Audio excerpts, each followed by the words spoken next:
Bonjour à toutes et à tous. Nous sommes ravis de vous accueillir si nombreux pour ce webinaire qui est organisé par le CRES, le Comité régional d'éducation pour la santé, et le GREN, Réseau régional pour l'éducation à l'environnement et au développement durable, avec le soutien financier de l'ADRETS Provence-Alpes-Côte d'Azur et en partenariat avec la DRAF et l'ADEME Provence-Alpes-Côte d'Azur. Alors avant de rentrer dans le vif du sujet, on va vous faire un bref rappel de quelques règles pour vivre ce webinaire de manière optimale, parce que nous sommes un peu plus de 150 personnes qui se sont inscrites, donc ça nécessite un certain cadrage quand même. Donc nous vous demandons de bien vouloir désactiver vos micros et caméras pour soulager la bande passante. Et si vous souhaitez poser une question ou réagir aux échanges, sachez qu'à la fin de chaque intervention, des temps de questions-réponses sont prévus et vous pourrez donc poser vos questions dans le chat. De plus, sachez que tous les supports qui vous sont présentés cet après-midi vous seront ensuite fournis en format informatique. Donc ce webinaire, il est réalisé dans le cadre du programme Mieux manger pour tous et il fait partie d'un cycle composé de 2 webinaires. Donc le premier, il a été organisé le 3 juillet. Le replay est disponible sur les sites du CRES et du GREN. Et ces 2 webinaires s'inscrivent dans le cadre des réseaux Précalim,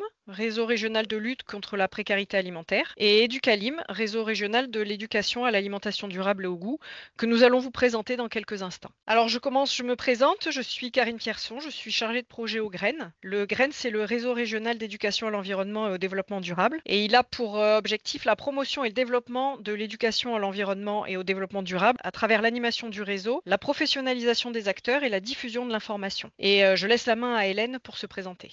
Donc, je me présente, je suis Hélène Milan, chargée de projet au CRES, le Comité régional d'éducation pour la santé. Je suis également co-coordinatrice du réseau Educalim que je vais vous présenter un peu plus tard. Le CRES, en 2 mots, donc c'est un centre de ressources généralistes en éducation pour la santé et en santé publique. Alors, je laisse la main à Gaëlle Lours afin qu'elle se présente.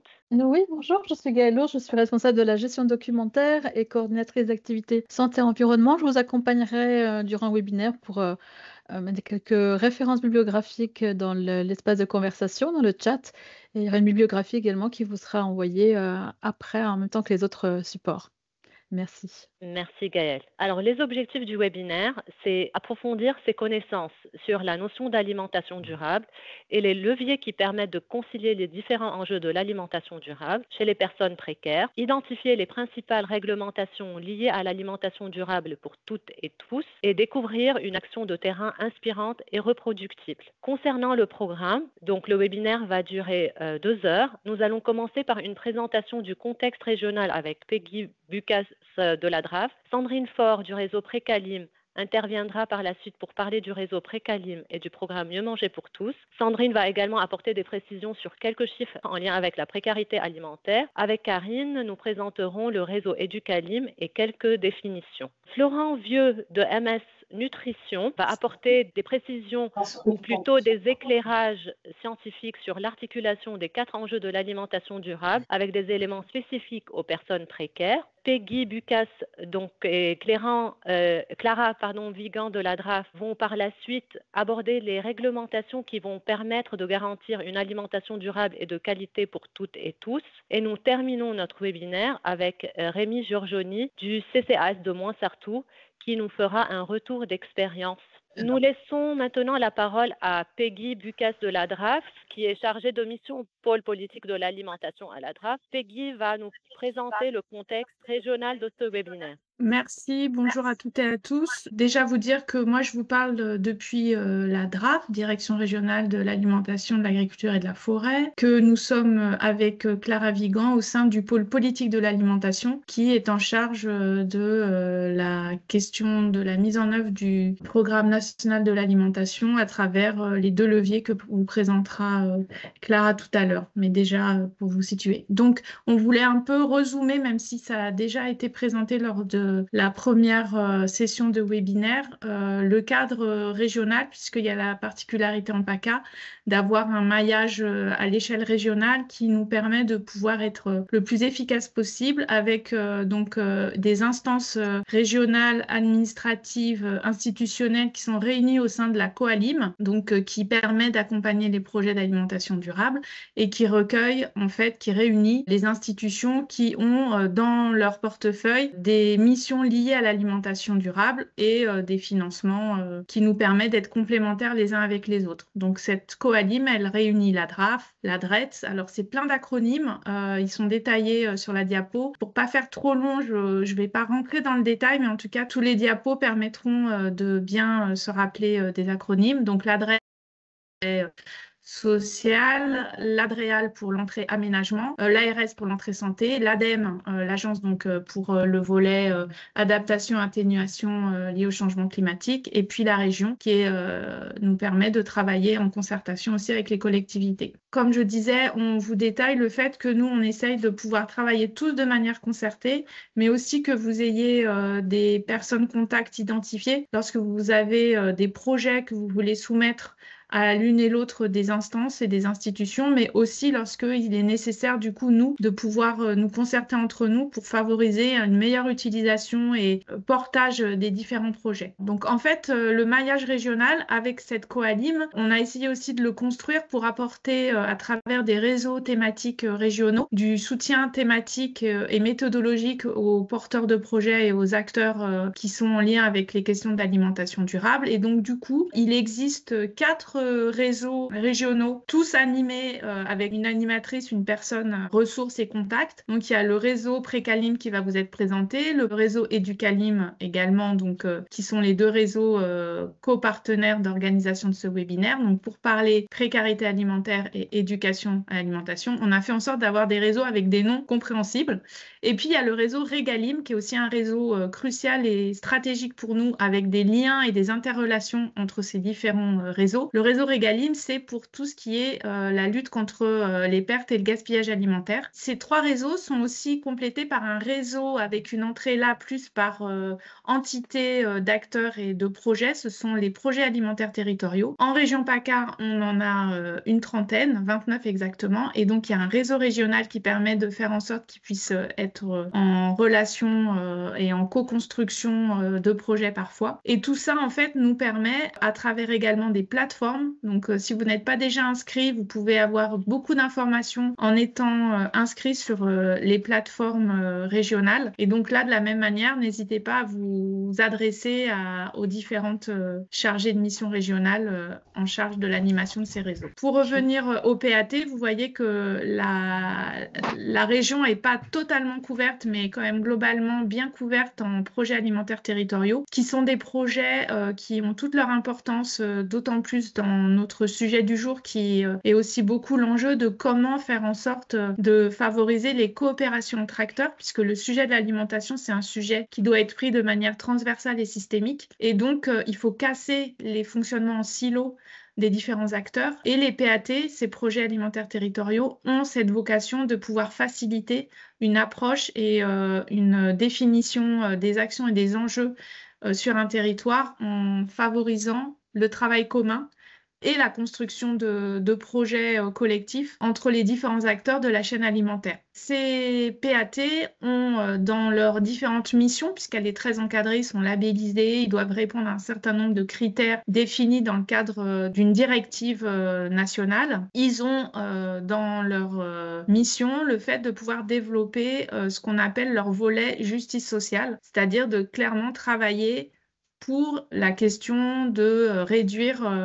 la précarité alimentaire et donc lutter contre la précarité alimentaire en s'entourant et en travaillant avec les acteurs de la lutte contre la précarité alimentaire. On vous transmettra à l'issue du webinaire le diaporama et du coup aussi le fichier source avec les coordonnées de tous les animateurs des PAT. Comme ça on veut vraiment permettre de faciliter la mise en lien, les contacts, d'avoir une meilleure connaissance des acteurs sur chaque territoire. Donc n'hésitez pas à les contacter. Je sais que certains étaient inscrits aujourd'hui et sont présents lors du webinaire. Je vous remercie. Merci Peggy pour toutes ces précisions. Donc nous allons maintenant passer la parole à Sandrine Faure, qui est chargée de mission appui animation du réseau Précalim, réseau régional de lutte contre la précarité alimentaire pour la DRETS. Et Sandrine va vous présenter le réseau Précalim et évoquer le programme Mieux manger pour tous. Alors merci à Peggy. Je prends la suite après Peggy. J'espère que je vais aller aussi vite que Peggy. Donc le réseau Précalim aura 2 ans d'existence en fin d'année. Nous nous sommes dotés d'une identité visuelle que vous voyez au-dessus là, de la diapo lors de la journée journée du réseau le 25 juin dernier et cette identité a été choisie par sondage par les membres du réseau. Ce réseau, il a été impulsé suite au déploiement du programme Mieux manger pour tous en PACA. Il y avait une cinquantaine de projets financés en 2023. Ça a fait émerger la nécessité de les fédérer. Il est composé près de 600 membres à ce jour. Alors, il permet de rassembler, mobiliser, coordonner une diversité d'acteurs agissant dans la lutte contre la précarité alimentaire. On a des institutions, des associations, on a très peu d'acteurs agricoles, des collectivités et des antennes de réseau. Et les acteurs agricoles sont essentiels pour la coopération dans ce domaine. Les objectifs du réseau sont donc de créer de l'interconnaissance entre les acteurs, de favoriser le partage d'initiatives, des retours d'expérience pour inspirer les projets, promouvoir les synergies d'action et les coopérations pour améliorer, amplifier les actions de lutte contre la précarité alimentaire et puis valoriser et mettre en lumière les actions de lutte contre la précarité alimentaire, mais aussi les acteurs qui les portent et les mettent en place. Alors, on a plusieurs rendez-vous qui s'inscrivent dans ces objectifs. On a une journée de rencontre entre acteurs en plénière qui s'est déroulée, donc la deuxième, a eu lieu le 25 juin dernier, comme je vous disais, à Montrieux, le hameau à Méhoun. L'objectif de cette journée, c'était donc de fédérer les acteurs, de favoriser l'interconnaissance entre eux et surtout de développer la coopération dans la lutte contre la précarité alimentaire, comme le précisait Peggy tout à l'heure, dans le but de favoriser une approche systémique. On a aussi des webinaires thématiques avec des thèmes en particulier. Sur cette fin d'année, nous n'en ferons pas, on va privilégier le travail sur d'autres sujets pour l'année prochaine. Et puis, on monte aussi des ateliers accélérateurs de projets. Ce sont des dispositifs qui sont mis en place pour aider les acteurs au sein de leur projet quand les acteurs ont des problématiques à résoudre ou simplement un besoin de prendre du recul par rapport à leur projet. Et on fait intervenir des pairs lors d'un moment en visio pour pouvoir s'inspirer les uns les autres et aider l'acteur qui a une problématique en particulier. Donc, un petit appel à ce niveau. N'hésitez pas à me contacter. Si vous avez une problématique en particulier ou un projet où vous avez du mal à prendre de recul et où vous avez besoin de retour d'expérience, n'hésitez pas à me contacter. C'est très facile à mettre en place. On se parle, on échange sur le contexte. Et puis, on lance l'atelier. Et puis, on a aussi une plateforme collaborative, donc qui est sur la plateforme collaborative de l'ADEME. On a un espace qui est dédié tout particulièrement au réseau Précalim et notamment un wiki qui s'appelle Lutte contre la précarité alimentaire, où vous pouvez retrouver donc des informations, des partages de documents. Et vous pouvez, vous aussi, aller partager des informations au sein du réseau. Donc, si vous n'êtes pas inscrit sur cette plateforme, n'hésitez pas là aussi à revenir vers moi. Et puis, pour finir, je crois que Peggy l'a dit, le réseau est donc porté par la DRETS PACA et il est soutenu par le COPIL qui est formé donc des membres de la coalition. Alors, le programme Mieux manger pour tous. Donc, il est issu du plan d'action pour la transformation de l'aide alimentaire qui a été mis en place dans le cadre du COCOLUPA, qui poursuit ses objectifs donc de politique de lutte contre la précarité alimentaire. Il y a eu donc un fonds en 2023 qui a été mis en place, dont le budget est de 60 millions d'euros. Le programme, il se décline donc en 2 volets, national et local. Les objectifs portés par ce fonds sont donc améliorer la qualité nutritionnelle et gustative de l'approvisionnement en denrées de l'aide alimentaire, soutenir la participation et l'accompagnement des personnes en situation de précarité alimentaire, permettre le renforcement et la transformation des dispositifs locaux de lutte contre la précarité alimentaire et réduire l'impact environnemental du système d'aide alimentaire. Et les projets financés, donc dans ce cadre-là, doivent s'intégrer dans un ou plusieurs de ces axes. Il y en a 4. Le premier, je vous les rappelle, je suis désolée si c'est un rappel pour ceux qui étaient là donc, au webinaire du 3 juillet, c'est ça. L'axe 1, c'est le développement des alliances locales. L'axe 2, la participation aux actions de lutte contre la précarité alimentaire au sein des PAT. C'est ce que précisait Peggy. L'axe 3, le soutien aux expérimentations portant la transformation de l'organisation de lutte contre la précarité alimentaire, telles que des transferts monétaires ou des expérimentations en matière de fourniture de paniers solidaires ou des groupements d'achat. Et l'axe 4, c'est l'amélioration de la couverture des zones blanches. Alors, au niveau général, ce programme, il finance 478 projets. Au niveau des chiffres, en 2023, on était à près de 20 millions. En 2024, 700 projets avec 29 millions. Et en 2025, 555 projets avec 23 millions. En 2024, 10 millions de plus ont été répartis sur le volet local.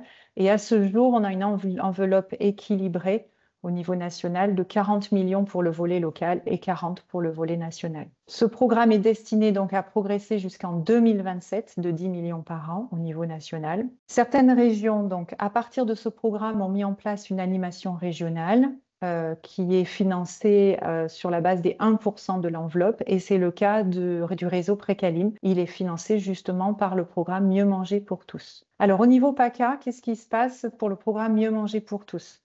Donc, je vous disais tout à l'heure, le réseau Précalim a été impulsé suite au financement de ce programme sur la région. Donc, on a eu 51 projets pour un montant de 1,7 million. En 2024, 62 projets pour un montant de 2,5 millions. Et en 2025, on a une enveloppe de 3,3 millions.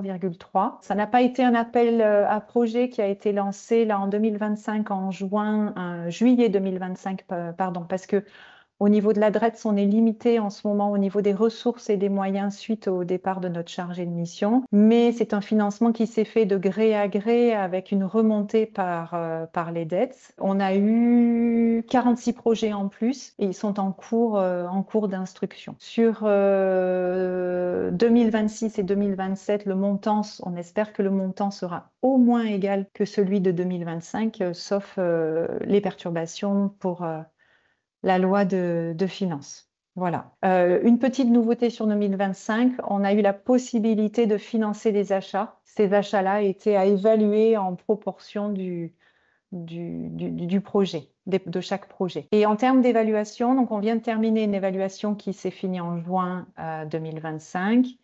Et au niveau national, donc l'agence phare a été mandatée pour essayer de mettre en place une typologie et recueillir des infos précises pour la construction d'un outil qui serait plus ou moins, comment on peut dire, uniforme. Voilà, je pense que c'est tout ce que j'ai à vous dire sur le programme Mieux manger pour tous. J'espère que j'étais aussi efficace que Peggy. Oui, merci Sandrine, merci beaucoup pour cette présentation. Alors, je vais vous présenter rapidement le réseau Éducalim, qui est le réseau régional de l'éducation à l'alimentation durable et au goût en région Provence-Alpes-Côte d'Azur. Donc, ce réseau, il est co-coordonné par le CRES et le GREN et financé par la DRAF Provence-Alpes-Côte d'Azur. L'objectif général de ce réseau, c'est de développer une dynamique au niveau de la région qui permet la mise en place d'actions en éducation à l'alimentation durable et au goût. Et nous avons 3 sous-objectifs. Le premier, c'est favoriser les échanges et le partage d'expériences, donc à travers diverses actions, comme par exemple l'organisation de webinaires et de colloques régionaux. Le deuxième sous-objectif, c'est favoriser la communication sur les actions en éducation à l'alimentation durable et au goût en région. Et pour atteindre cet objectif, on a élaboré un répertoire qui rassemble des informations sur les acteurs de la région qui mettent en place des actions en éducation à l'alimentation durable et au goût. Et le troisième sous-objectif, c'est professionnaliser des acteurs éducatifs de la région afin qu'ils deviennent eux-mêmes relais de l'information. Et pour atteindre cet objectif, on organise tous les ans des journées de professionnalisation sur l'éducation au goût. Donc, les prochains événements du réseau, nous avons un webinaire régional qui est prévu le 18 novembre 2025. L'intitulé, c'est À table avec les enfants, agents de restauration et animateurs, acteurs clés de l'éducation à l'alimentation durable et au goût. Nous avons un colloque régional qui est prévu début 2026 et une journée de professionnalisation éduquée au goût niveau initiation qui est prévue en avril-mai 2026. Nous allons passer à la présentation de quelques définitions. Ce sont des définitions de termes clés qui vont nous intéresser durant cet après-midi. Je vais commencer par la présentation de l'alimentation durable. Je ne vais pas rentrer dans les détails car Florent Vieux vous apportera plus de précisions sur cette définition lors de son intervention. Je veux simplement donc dire que selon la FAO, que les régimes alimentaires durables contribuent 1. À protéger et à respecter la biodiversité et les écosystèmes. 2. Sont culturellement acceptables. 3. Économiquement équitables et accessibles. Et 4. Nutritionnellement sûrs et sains. Donc ces 4 principes ou ces 4 enjeux sont illustrés dans le schéma. Le premier enjeu, c'est nutrition santé. Le deuxième, c'est environnement. Le troisième, c'est socio-économique. Et le quatrième, socio-culturel. Alors moi, je vais vous donner la définition de la lutte contre la précarité alimentaire. C'est favoriser l'accès à une alimentation sûre, diversifiée, de bonne qualité et en quantité suffisante aux personnes en situation de vulnérabilité économique ou sociale. Elle s'inscrit dans le respect du principe de dignité des personnes et elle participe à la reconnaissance et au développement des capacités des personnes à agir pour elles-mêmes et dans leur environnement. Et l'aide alimentaire, Donc l'aide alimentaire, fournir des denrées alimentaires aux personnes en situation de vulnérabilité économique ou sociale, assortie de la proposition d'un accompagnement. Cette aide, qui vise à répondre aux besoins en volume tout en prenant en compte, dans la mesure du possible, des critères de qualité des denrées alimentaires, est apportée tant par l'Union européenne que par l'État ou toute personne morale.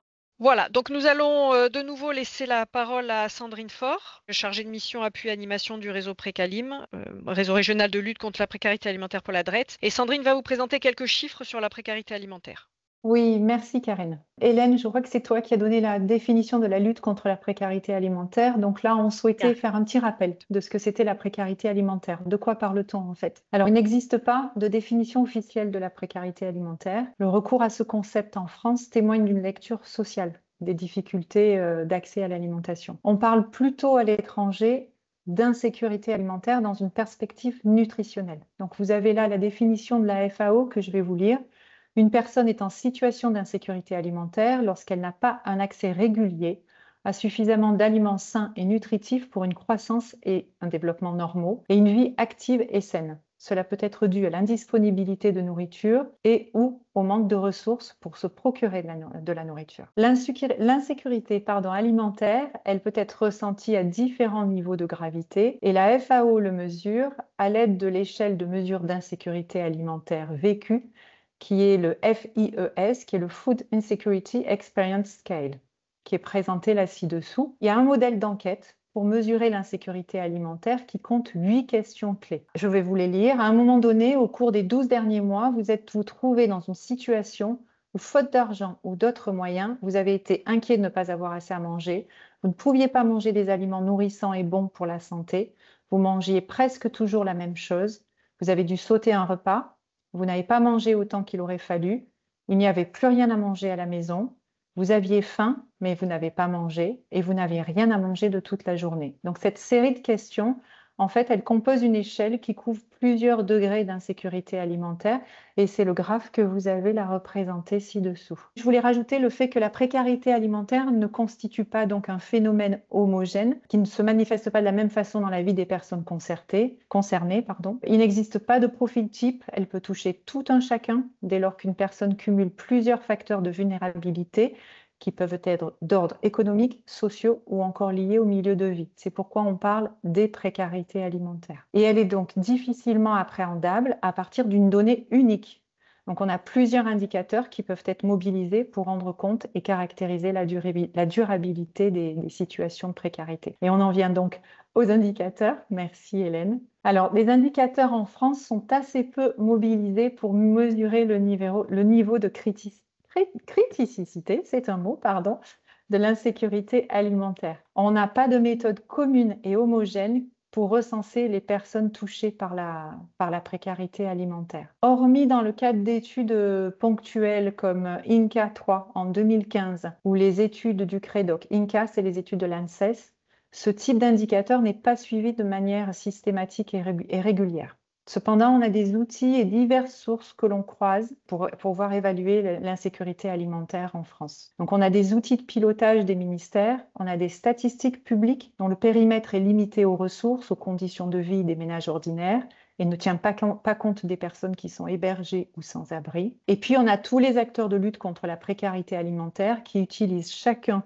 leurs propres outils et ne mesurent pas la même chose. Donc, ces outils ont donc des limites parce qu'ils ne permettent pas d'avoir une vision exhaustive. Donc pour ce qui est des chiffres, je vais reprendre les chiffres qui avaient été présentés lors du webinaire du 3 juillet. Après ce que je viens de vous dire, voilà, on ignore beaucoup de choses, mais on sait un tout petit peu. Donc dans ce qu'on ignore, on ignore combien il y a de personnes en insécurité alimentaire. L'ANSES en estime 8 millions, soit 11% de la population.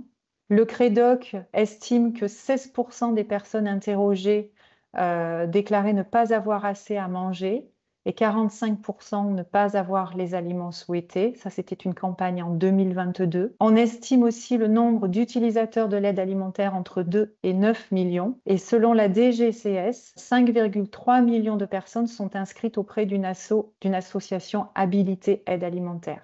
Et ça vient des données que la DGCS compile à partir des bases de données actives des associations qui bénéficient d'une habilitation. Sur ce chiffre-là, sur le chiffre des 5,3 millions, l'INSEE admet que 30% des personnes inscrites fréquentent une autre asso de lutte contre la précarité alimentaire, ce qui permet de corriger ce chiffre. Ensuite, on a le baromètre Ipsos du Secours populaire qui indique que 4 millions de Français sont aidés par le Secours populaire, mais pas uniquement pour l'alimentaire. Certaines études identifient que les personnes en sécurité alimentaire n'ont pas recours à l'aide alimentaire, donc 75% de ces personnes-là.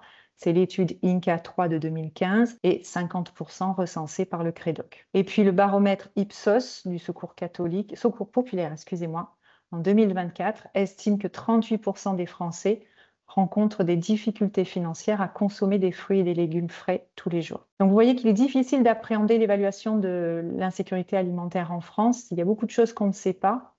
Et justement, c'est parce que ces indicateurs sont capables de renseigner l'ensemble des difficultés rencontrées ou ne pas renseigner l'ensemble des difficultés rencontrées. La réalisation d'un diagnostic de précarité constitue une étape indispensable pour recenser et mettre en place une réponse pertinente et efficace en fonction des besoins. Et les PAT, entre autres, mettent en place ce diagnostic. C'est un outil qui est très précieux sur les territoires. Alors, pour parler chiffres, continuer à parler chiffres aussi, je voulais vous montrer cette étude de l'INSERM qui montre en fait que la prévalence d'obésité est près de 4 fois plus élevée chez les adultes les plus pauvres que chez les plus riches. Donc, on sait que la difficulté d'accès à une alimentation et surtout une alimentation de qualité ne dépend pas que des revenus, mais elle dépend de multiples facteurs.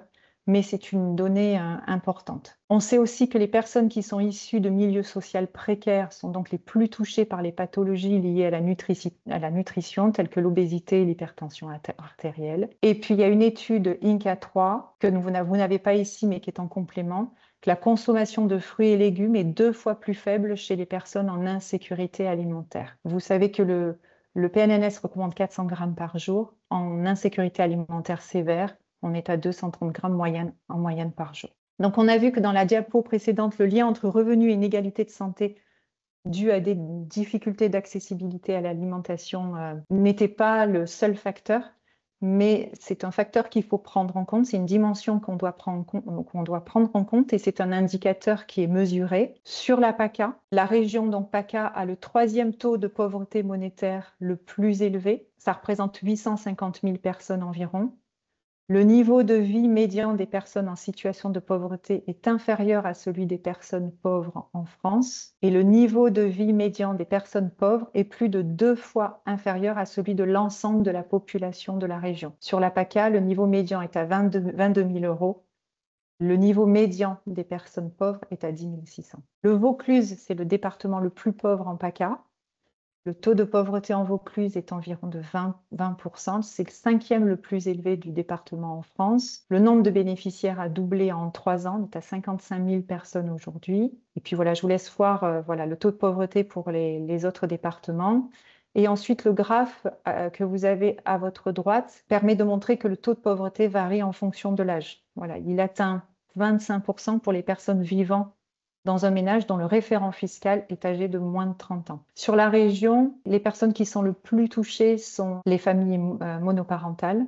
Elles représentent 30,2%. Et aussi les seniors, qui, bien que le risque de pauvreté, on le voit, il décroît avec l'âge, la part de retraités parmi les ménages pauvres est très forte en PACA, elle représente 30,4%.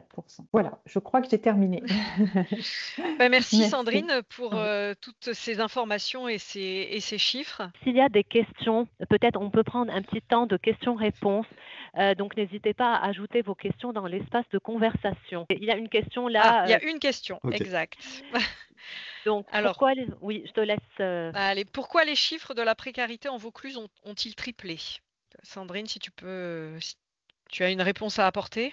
Non, c'est un des départements les plus pauvres au niveau revenu, donc c'est le département le plus bas. Je n'ai pas de réponse, je suis désolée, si ce n'est qu'on sait qu'il y a 2 fois plus d'actes médicaux qui sont liés à l'alimentation sur ce département. Non, mais je pourrais me renseigner. Et je reviendrai vers vous. Merci. Alors, nous allons maintenant donner la parole à Florent Vieux, directeur général de MS Nutrition, et il va nous apporter des éclairages scientifiques sur le sujet de notre webinaire. et apporter des précisions sur les 4 enjeux de l'alimentation durable. Merci pour l'introduction et pour l'invitation. Donc, comme dit en introduction, je m'appelle Florent Bieux, je suis directeur général d'une petite entreprise qui s'appelle MS Nutrition, qui est située à Marseille dans les locaux de la faculté de médecine à la Timone. MS Nutrition, on est 4 chercheurs, plus une doctorante, et on travaille à récolter des données autour de l'alimentation, donc des données de composition nutritionnelle, de prix, de impact environnemental des aliments. On les mélange et on met en œuvre notre savoir-faire en termes statistiques et de simulation pour répondre à des problématiques de recherche. Donc, vous verrez quelques exemples dans cette présentation. Donc, je vais apporter quelques éclairages scientifiques sur la notion d'alimentation durable. Donc, la diade contexte, c'est la raison d'être du nutritionniste qui indique qu'on mange des aliments, donc des bananes, du poulet ou encore des carottes. Et notre corps, pour bien fonctionner, a besoin de calories tout d'abord, hein, et puis également de nutriments. Donc, on a la vitamine D, le zinc, la vitamine C, etc., qui sont utiles à notre corps pour bien fonctionner. Et il faut savoir que pour chacun de ces nutriments, on dispose de recommandations minimum, donc pour les fibres, les vitamines et les minéraux, tout ce qui est à favoriser, et également maximum pour ce qui est à limiter, comme le sodium, les sucres, les acides gras saturés, etc. Donc, il y a un enjeu de transformer ce qu'on appelle les aliments en apport en nutriments, et c'est donc le but du nutritionniste. Alors, donc, cette diade contexte, elle s'inscrit dans un contexte un peu plus général, dont Hélène a parlé un peu plus tôt, et qui est celui de l'alimentation durable. Donc, il y a une définition. Les régimes alimentaires durables contribuent à protéger et à respecter la biodiversité et les écosystèmes, sont culturellement acceptables, économiquement équitables et accessibles, abordables, nutritionnellement sûrs et sains, et permettent d'optimiser les ressources naturelles et humaines. Donc ça, c'est une définition qui date de 2010, proposée par la FAO. Et on voit dans cette définition, donc, comme on l'a vu précédemment, qu'on distingue 4 grandes dimensions ou 4 grands piliers de l'alimentation durable, à savoir la nutrition ou la santé avec nutritionnellement sûr et sain, l'environnement avec contribuant à protéger et à respecter la biodiversité et les écosystèmes, l'aspect culturel avec culturellement acceptable et l'aspect économique avec économiquement équitable, accessible et abordable. Alors, ce qu'il faut comprendre, c'est que ces 4 dimensions, elles convergent pas naturellement entre elles. On a déjà démontré que on peut avoir une alimentation de très faible impact carbone, mais également de très mauvaise qualité nutritionnelle. Donc, c'est pas parce qu'on va vers le faible impact environnemental qu'on aura forcément un régime sain. Néanmoins, on peut trouver des solutions pour manger à la fois pas trop impactant et puis sain. Donc, c'est une définition qui a été mise à jour en 2020, mais qui reste quand même autour de cette notion des 4 grandes dimensions de l'alimentation durable. Alors nous, en tant que chercheurs, en tout cas dans notre entreprise, mais il y a d'autres chercheurs qui le font aussi, on a besoin de transformer un peu ces concepts santé, environnement, économie, en utilisant des métriques pour pouvoir quantifier chacune de ces dimensions. Donc par exemple, pour l'aspect culturel, on va pouvoir utiliser les habitudes alimentaires des gens et quantifier la quantité d'aliments ou de catégories d'aliments qu'ils consomment. Sur les aspects nutrition santé, on va pouvoir s'appuyer sur l'estimation des apports nutritionnels des individus. Sur l'aspect économique, on va pouvoir estimer le coût lié à une alimentation, donc en utilisant des données de prix. Et puis sur l'aspect environnemental, on pourra par exemple se baser sur des données d'impact carbone. Donc pour tout ça nous sert à quantifier ces grandes dimensions de l'alimentation durable. Il y a bien d'autres métriques que je vais pas tout dépeindre là dans cette présentation, mais voilà, on peut imaginer d'autres métriques relatives à la dimension environnementale, par exemple. Donc, pour avoir accès à ces métriques, on utilise des bases de données.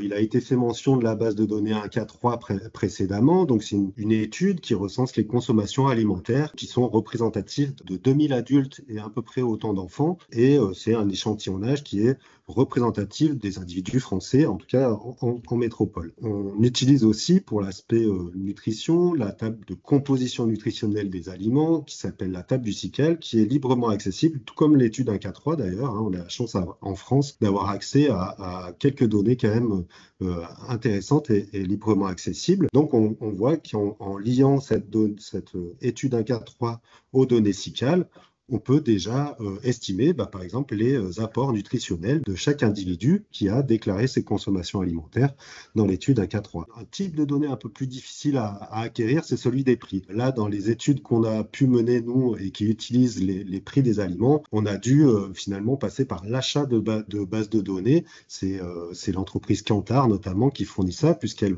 mène des études d'achat alimentaire, et même plus largement. Donc ça, c'est pour le coup un type de données qui est un peu plus difficile à acquérir. Et puis, au niveau environnemental, effectivement, on a la base de données Agribalise qui, elle aussi, est librement accessible, gratuite et téléchargeable par tout un chacun. Et donc, on peut mixer au moins ces 3 bases de données librement, puisqu'on peut rapprocher en tout cas les données de composition nutritionnelle, de consommation alimentaire et d'impact environnemental des aliments. Donc voilà, je vais vous présenter quelques articles scientifiques qui ont été menés et qui se basent principalement sur ces bases de données-là, donc 1K3 pour les consommations alimentaires, la table SICAL avec les compositions nutritionnelles, la table Agribalise avec les impacts environnementaux et la table du coût des aliments qui a été tirée des données de Kantar. Donc je vais vous présenter trois grandes études, une qu'on a appelée hiérarchie entre groupes alimentaires, l'autre déviance positive et la troisième optimisation. Et je vous présenterai dans chacune des études ce qui se cache derrière. Donc tout d'abord, l'étude portant sur la hiérarchie entre groupes alimentaires. Le but était d'établir une hiérarchie des impacts. Donc par impact, on parle d'économie, en l'occurrence le prix des aliments, une hiérarchie des impacts économiques et environnementaux entre catégories alimentaires en fonction de différentes unités fonctionnelles. Donc, je vais bien sûr m'arrêter sur le terme d'unité fonctionnelle, qui n'est pas forcément accessible par tous. Et pour info, donc c'est une étude qui a été publiée là en début d'année, donc qui est assez récente. Alors, c'est quoi une unité fonctionnelle ? L'unité fonctionnelle est l'unité de mesure utilisée pour évaluer le service rendu par un produit. Alors, pas forcément alimentaire, hein, c'est applicable à d'autres domaines. Par exemple, un pot de peinture, lorsqu'on l'achète, on peut exprimer son coût ou son prix en fonction du poids du pot de peinture. C'est une première unité fonctionnelle, mais on pourrait aussi exprimer son coût en fonction de la surface qu'on va pouvoir peindre avec ce pot. Et là, on aura une autre unité fonctionnelle et on pourra peut-être opérer des choix différents en fonction de l'unité fonctionnelle qu'on choisit pour exprimer le prix de ce pot de peinture. Donc, pour exprimer l'impact environnemental et le coût des aliments, l'unité fonctionnelle utilisée est en principe la masse, le kilo. Hein. Si on va à l'épicerie du coin, on va vouloir acheter des pommes et ces pommes auront un prix qui est, la plupart du temps, exprimé au kilo. Néanmoins, si on se rappelle de ma première dia de contexte, ce que j'indiquais, c'est qu'un des principaux services rendus par les aliments, ce sont l'apport en énergie et en nutriments. Donc, dans cette étude, ce qu'on s'est amusé à faire, c'est d'explorer comment le choix d'une unité fonctionnelle influence le classement de différentes catégories d'aliments en termes d'impact environnementaux et de coûts. Donc, on a obtenu un premier graphique. Là, il est relativement simple. Il présente donc le coût de catégorie alimentaire exprimé par kilogramme. Donc, on a le coût en euros par kilo sur l'axe des ordonnées, donc en vertical. En horizontal, on a 20 catégories alimentaires qui englobent à peu près l'ensemble de l'alimentation. Et ces catégories alimentaires ont été classées du coût le plus élevé à gauche au moins cher à droite. Donc, on voit par exemple que les produits de la mer est la catégorie alimentaire la plus chère lorsqu'on exprime ce coût par kilogramme. On voit que la viande de ruminant est aussi une catégorie qui est assez chère. A contrario, on a les fruits ou les légumes qui sont plutôt sur la droite du graphique, donc qui font partie de même que par exemple les légumineuses, qui font partie des catégories alimentaires qui sont un peu moins chères lorsqu'on exprime leur coût par kilo. On a les œufs et produits laitiers qui sont, eux, au milieu du graphe, donc qui représentent des catégories, on va dire, intermédiaires. Alors, il y a un code couleur aussi affilié à ces catégories. Hein. En violet, on a les produits animaux, donc viande, œufs, poissons. On a en bleu les coproduits animaux, donc, pardon, je vous ai dit œufs pour les produits animaux, mais les œufs sont un coproduit. Donc, coproduit pour les œufs, les produits laitiers et les matières grasses animales. Et puis, tout ce qui est en vert, c'est des produits végétaux. Donc, on voit que globalement, on a des produits animaux qui sont quand même à gauche, donc plutôt plus chers, des coproduits qui sont plutôt au milieu, donc en situation intermédiaire, et parmi les catégories alimentaires les moins chères, on trouve quand même plutôt des végétaux. Donc maintenant, on va voir ce qui se passe quand on change l'unité fonctionnelle. Donc on exprime non plus le coût par kilo, mais par 100 kilocalories. On voit que en fait, certaines catégories restent dans leur position du graphe précédent, hein. C'est le cas notamment des produits de la mer, ils restent relativement chers, même lorsqu'on exprime leur coût par calorie. Par contre, d'autres catégories alimentaires subissent un changement, en tout cas sont sensibles à ce changement d'unité fonctionnelle, et c'est le cas des légumes, hein. On voit que c'est finalement la catégorie alimentaire végétale la plus chère, et c'est le cas aussi des fruits, qui est la seconde parmi les catégories végétales. Donc ces deux catégories sont passées de assez bon marché, on va dire ça comme ça, lorsqu'on exprime leur prix par kilo, à un coût assez élevé lorsqu'on exprime leur coût pour 100 kilocalories. C'est plutôt normal, hein, puisque les fruits et légumes sont de faible densité énergétique, donc c'est un peu mécanique le fait comme ça qu'elle change. On voit par ailleurs que les produits laitiers et les œufs, eux, sont assez peu sensibles à ce changement d'unité fonctionnelle, puisqu'ils restent au milieu du graphe. C'est aussi le cas pour les légumineuses qui restent assez stables, plutôt dans la partie de droite du graphique, donc qui restent des aliments finalement assez abordables, qu'on exprime leur prix par kilo ou par 100 kilocalories. Sur le troisième graphique, donc dia suivante, je vais présenter le coût, cette fois exprimé non pas par kilo, non pas par calories, mais par une unité de qualité nutritionnelle globale. Alors je ne vais pas rentrer dans le détail du calcul parce que ça me prendrait un peu de temps, mais imaginez que c'est une sorte de Nutri-Score, à l'exception qu'on ne va pas donner une lettre A, B, C, D, E pour chaque catégorie, mais que c'est des données quantifiées derrière, et puis qu'on prend en compte un panel un peu plus large que ce qui est pris dans le calcul du Nutri-Score, puisque là, on prend vraiment beaucoup plus de nutriments en compte dans le calcul. Mais voilà, pour vous donner une idée, c'est un indicateur de qualité nutritionnelle globale des aliments. Donc, qu'est-ce qui se passe quand on exprime le coût par unité finalement de qualité nutritionnelle globale? Eh bien, on voit notamment que les produits de la mer, qui étaient les plus chers lorsqu'on les exprime par kilo ou par kilocal, là font partie finalement des catégories intermédiaires, puisqu'elles sont au centre droit, on va dire, du graphique. Les ruminants, qui faisaient aussi partie des catégories chères lorsqu'ils étaient exprimés par kilo ou par calories, sont un peu moins cher. Ils restent quand même dans la partie gauche, donc on ne peut pas dire que c'est les plus abordables, mais on voit quand même qu'ils sont assez sensibles à ce changement d'unité fonctionnelle. Donc les légumes, les fruits et les légumineuses, eux, restent sur la droite. Donc effectivement, lorsqu'on rapporte leur coût à leur densité nutritionnelle, finalement, ils sont finalement abordables. Les œufs, les produits laitiers restent au milieu, donc ça fait partie de ces catégories qui sont un peu pas vraiment sensibles au changement d'unité fonctionnelle. Alors cette dia, elle représente un peu une synthèse de l'ensemble des unités fonctionnelles qu'on a testées dans cette étude. Je vous ai montré par les 3 différents graphiques là, que je vous ai montrés précédemment, l'unité fonctionnelle kilo, donc la première ligne, l'unité fonctionnelle 100 kilocalories, la 3e ligne, et la ligne suivante qui est NDS sur lime, donc le sein sur lime, l'unité de qualité nutritionnelle globale. On a en colonne toutes nos catégories alimentaires. Dans cette étude, donc, on a exprimé ce coût en fonction d'autres unités fonctionnelles, donc par protéines, par fibres, par folate, par B12, etc.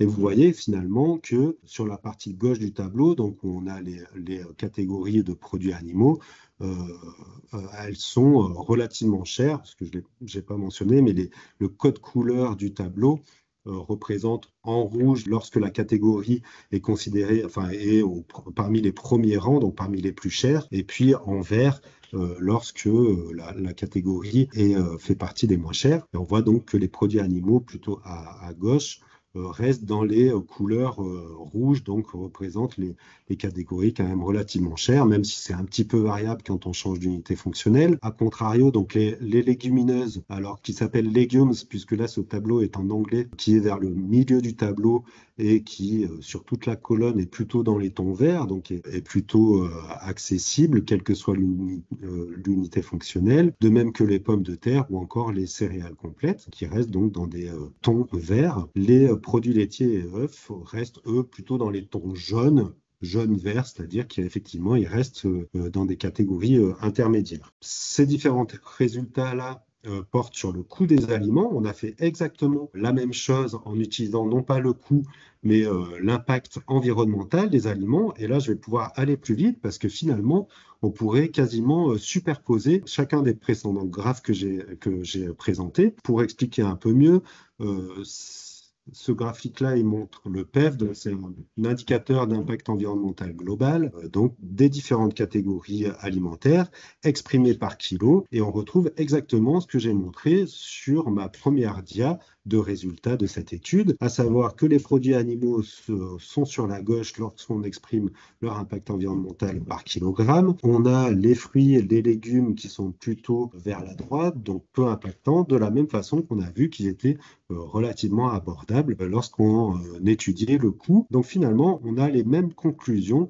lorsqu'on exprime l'impact environnemental par kilo. Dia suivante, c'est la même chose. On va pouvoir plus ou moins aboutir aux mêmes conclusions qu'on exprime le coût ou l'impact environnemental. Donc lorsqu'on l'exprime par kilocalories, un peu lié à l'effet mécanique, par exemple, de la faible densité énergétique des fruits et légumes, ces fruits et légumes-là vont augmenter dans le rang, donc vont paraître comme beaucoup plus impactants quand on exprime leur impact environnemental par kilocal. Et c'est exactement ce qu'on avait vu lorsqu'on analysait le coût par kilocal. Donc, on peut à nouveau superposer les deux graphes. Et puis, lorsqu'on exprime par qualité nutritionnelle, donc dia suivante, on peut là aussi quasiment superposer ce graphe avec le graphe qui montrait le coût des aliments par unité de qualité nutritionnelle globale. Donc, on a quasiment les mêmes conclusions qu'on analyse le coût ou l'impact environnemental de ces catégories alimentaires. On va plus l'illustrer encore sur la dia suivante, puisque donc là, on a le tableau en haut que je vous ai montré tout à l'heure, et puis le tableau du bas qui présente l'impact environnemental de chacune des catégories et avec les mêmes unités fonctionnelles. Et on voit là, comme je le disais, comme je le répète, qu'on pourrait limite superposer ces deux tableaux parce qu'on a exactement, enfin on a alors pas dans le détail, mais on a vraiment des tendances similaires lorsqu'on étudie le coût de ces catégories alimentaires en fonction des différentes unités fonctionnelles et l'impact environnemental de ces catégories en fonction des différentes unités fonctionnelles. Donc, je vais pouvoir conclure sur cette première étude présentée. Donc, les impacts environnementaux et également le coût des aliments diffèrent selon l'unité fonctionnelle. On a vu que les fruits et légumes, par exemple, étaient assez sensibles au changement d'unité fonctionnelle. Lorsqu'ils sont exprimés par kilo et par kilocal, on a des différences dans le rang. Cependant, on a quand même certains résultats qui restent relativement stables d'une unité fonctionnelle à l'autre. La viande du ruminant reste quand même parmi les catégories élevées. Les œufs et produits laitiers restaient dans la catégorie intermédiaire dans le milieu du graphique. Les pommes de terre et légumineuses étaient plutôt sur la droite du graphique, donc quelle que soit l'unité fonctionnelle, toujours assez peu impactante ou peu chère. Donc on a vu que les classements des catégories en fonction du coût ou en fonction de l'impact environnemental, c'était assez proche. Alors il faut noter quand même que là on travaille sur des catégories alimentaires moyennes qui sont représentatives des consommations alimentaires en France. Donc par exemple, quand je parle de fruits, c'est vraiment un fruit moyen consommé par l'adulte, en l'occurrence français. Néanmoins, il y a bien sûr une variabilité qu'on n'a pas prise en compte là dans cette étude, mais au sein des fruits, on peut avoir une variabilité du prix comme une variabilité assez importante de l'impact environnemental. Tout ça pour dire quand même que l'évaluation, lorsqu'on étudie le prix ou l'impact environnemental à l'échelle de l'aliment, est assez complexe. On voit que finalement, suivant l'unité fonctionnelle, on peut avoir différents messages, ce qui aboutit à dire que finalement, et c'est quelque chose qu'on connaît un peu dans le domaine de la nutrition, on dit souvent qu'il n'y a pas de bons et mauvais aliments, mais c'est les régimes alimentaires dans leur globalité qui sont importants d'étudier.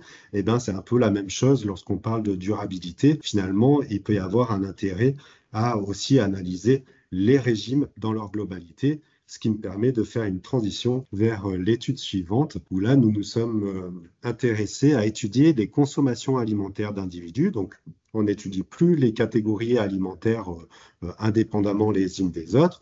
On étudie les consommations alimentaires des individus qui ont une bonne qualité nutritionnelle et un faible impact environnemental. Donc c'est une approche qu'on appelle déviance positive, puisqu'elle vise à sélectionner au sein d'un échantillon d'individus les individus qui sont déviants dans le sens où ils ne font pas comme le reste de l'échantillon, et positive dans le sens où cette déviance, elle est plutôt bénéfique, elle est plutôt intéressante à étudier.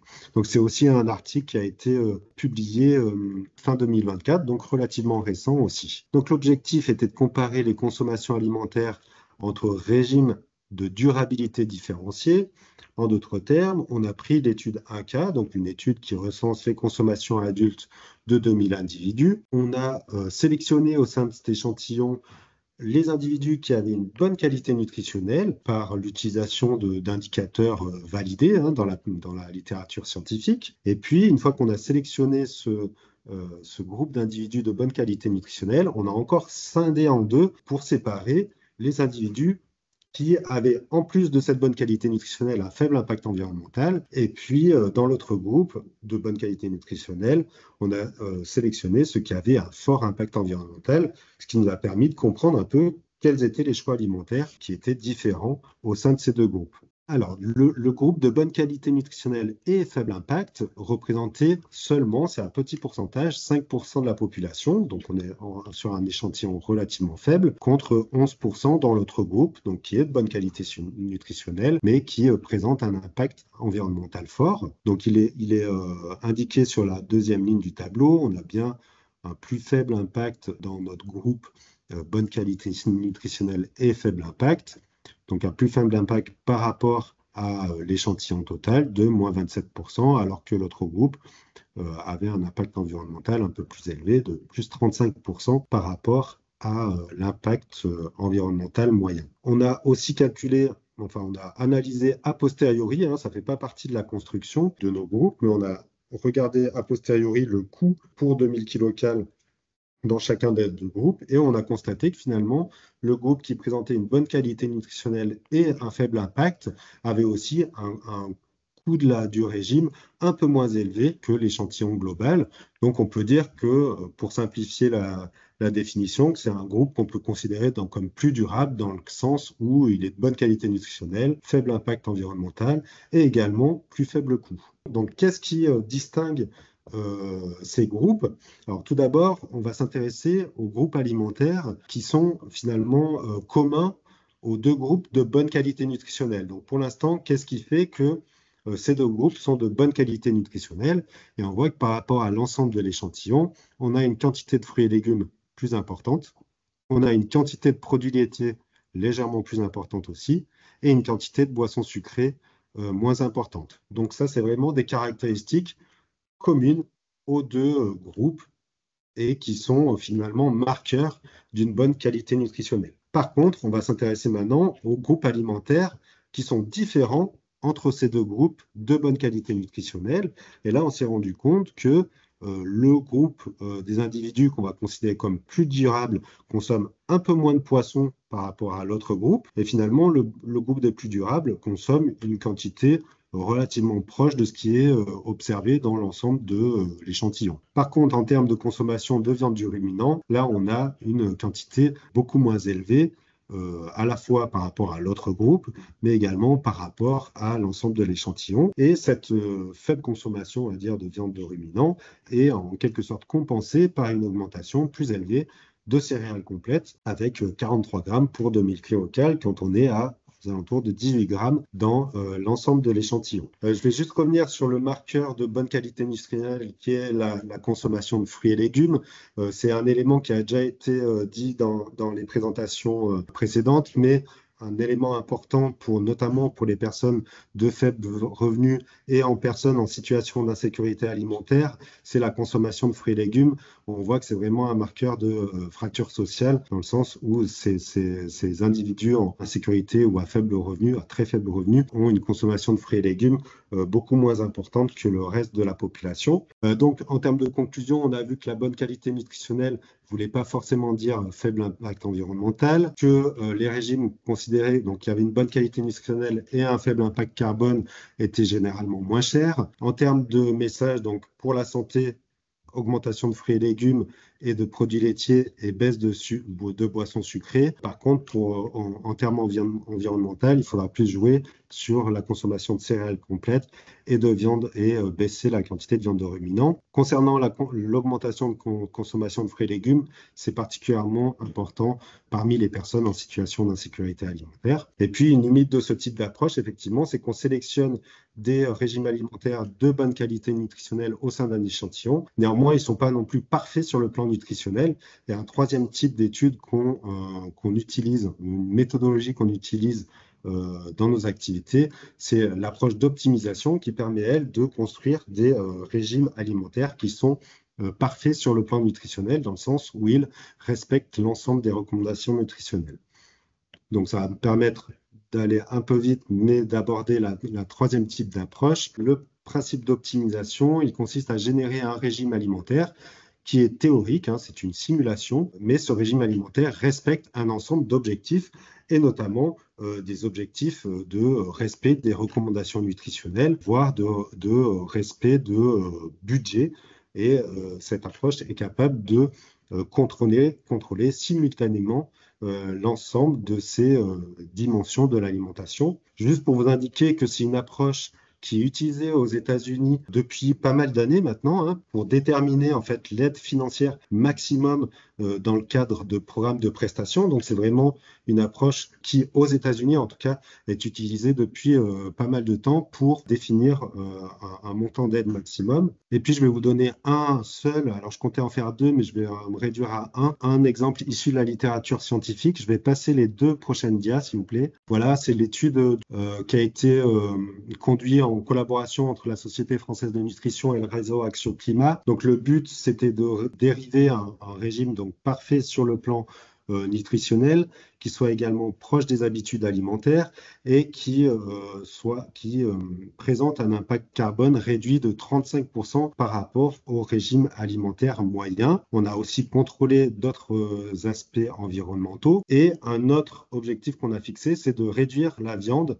par rapport au régime moyen de moitié, donc par rapport à ce qui est observé parmi les adultes en France. Donc la première question, c'était est-ce que c'est possible? Et puis la deuxième question, à quel prix? Effectivement, on a pu générer ce type de régime, donc parfait sur le plan nutritionnel, mais avec moitié moins de viande. Il était composé de 435 grammes de viande par semaine, y compris charcuterie, d'une petite portion de légumineuses, de 2 poignées de fruits à coque.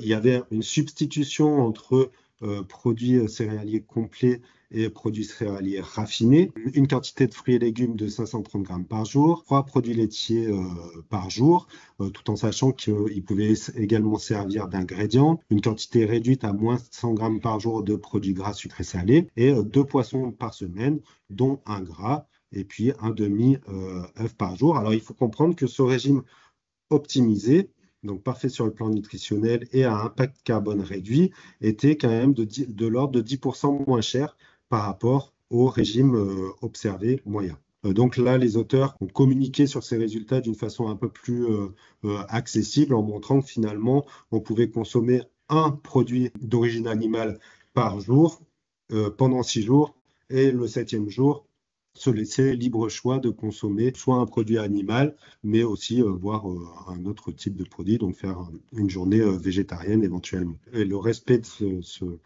de ce plan pouvait conduire à une alimentation un peu moins chère. Donc cette technique d'optimisation est utilisée donc, pour orienter des politiques de santé publique. Alors j'ai reporté aussi le petit camembert qui est à droite, puisque c'est un truc qu'on a fait dans le cadre du Comité national de coordination de la lutte contre la précarité alimentaire. On a aidé à construire ce qu'on a appelé le camembert de l'aide alimentaire et on s'est aidé de cette technique d'optimisation pour le construire. Le principal message, c'est une végétalisation saine, c'est-à-dire effectivement de réduire la consommation de produits animaux et notamment de viande, c'est un fait, mais de substituer cette réduction par des choix alimentaires de végétaux qui soient éclairés, hein, puisque on sait que les chips sont des produits végétaux, c'est pas pour autant qu'il faut venir les substituer, substituer les chips par de la viande lorsqu'on réduit de la viande. Avant de conclure, donc juste pour modérer un peu le message de réduction d'impact environnemental à destination des personnes en situation de précarité.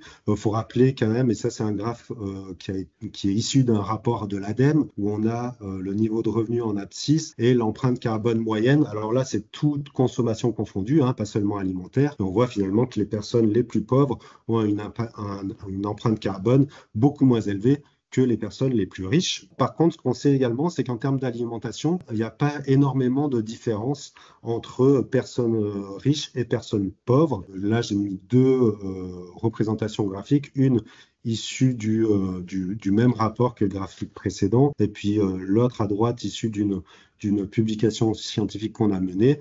Mais tout ça pour dire que en termes d'impact carbone issu de l'alimentation, il n'y a pas énormément de différence entre riches et pauvres. Donc, conclusion générale, je suis désolé pour avoir un petit peu dépassé le temps. On a pu présenter différentes méthodologies avec chacune leurs avantages et leurs inconvénients. L'idée quand même principale, en tout cas le message principal, c'est de conduire à une végétalisation saine, c'est-à-dire effectivement réduire la consommation de produits animaux, notamment de viande, mais la compenser par des produits végétaux choisis. C'est un message qui est valable pour tous, pas seulement pour les personnes en situation de précarité, à l'exception du fait que les personnes en précarité partent d'un niveau de consommation de fruits et légumes relativement faible. Donc, il y a vraiment un enjeu à augmenter la consommation dans cette sous-population-là. Alors, en termes de message, il est important aussi, et là je vous reporterai vers des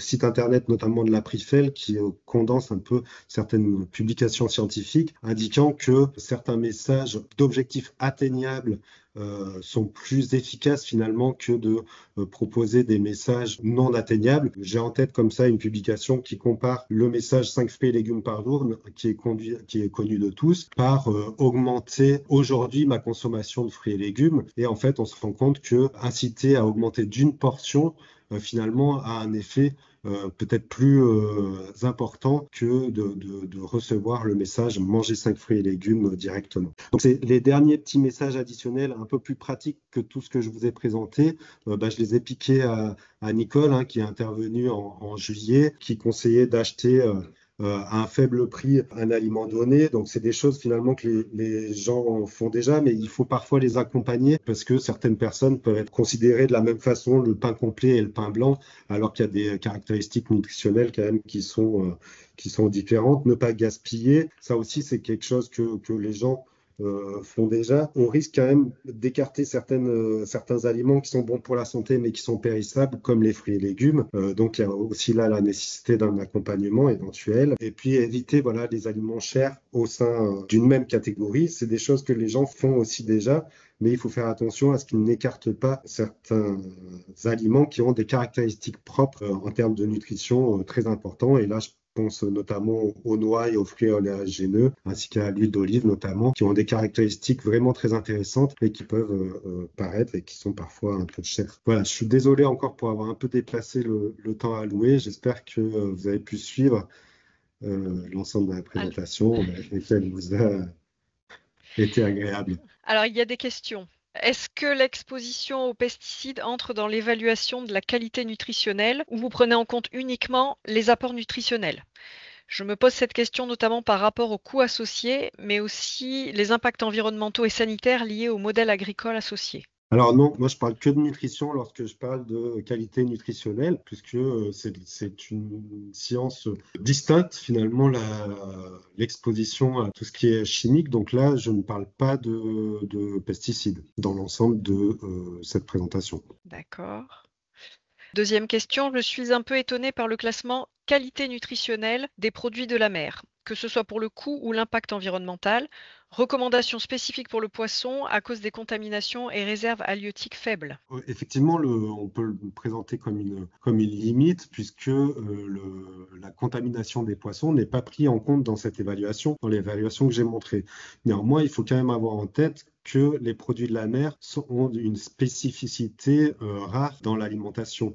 Et ils ont des caractéristiques nutritionnelles qui leur sont propres et qu'on ne trouvera pas ailleurs. C'est le problème des poissons gras. Effectivement, ils accumulent des substances chimiques, mais ils sont aussi des bénéfices nutritionnels qu'on ne peut pas laisser de côté. C'est la raison pour laquelle le PNNS recommande quand même de consommer des poissons et notamment du poisson gras, tout en y apportant une limite en conseillant d'en consommer alors c'est 2 poissons par semaine, dont un gras. Donc voilà, je crois que cette limitation sur le poisson est liée notamment au problème des contaminations et de la surpêche.